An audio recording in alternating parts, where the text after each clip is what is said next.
Hello, my name is Valeria, and this is the intro to my show called Mitos y Leyendas, where we will talk about myths and legends from different places around the world. Right here in front of me, I have Chiave, Hello. and he will talk about a couple legends that he grew up listening to. Yeah, so growing up, my family on my father's side is Puerto Rican, and so coupling that with growing up in a Spanish immersion program, I learned about the Chupacabra as a kid, and I just remember it was kind of almost like our boogeyman, kind of almost similar to like La Llorona, but for like goats, you know?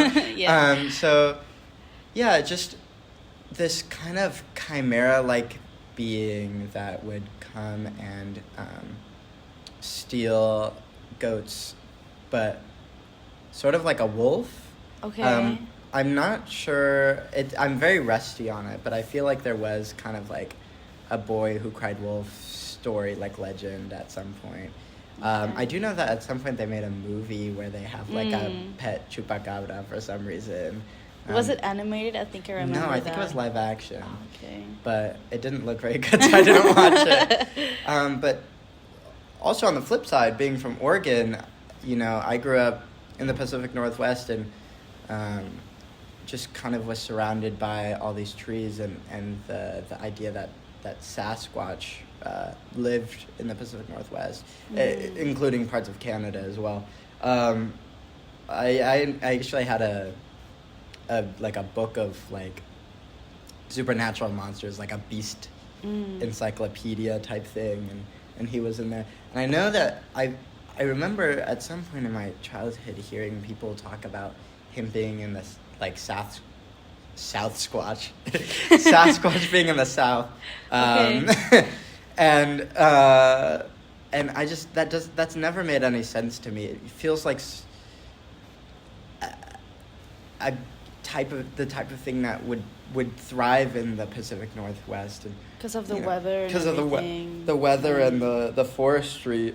Yeah, that makes up there. sense. I can't see him being anywhere else. I think just it's so intrinsic to where we are as Pacific Northwesterners, and also like we don't really have a lot of urban legends, and I feel like we've got to have something, we've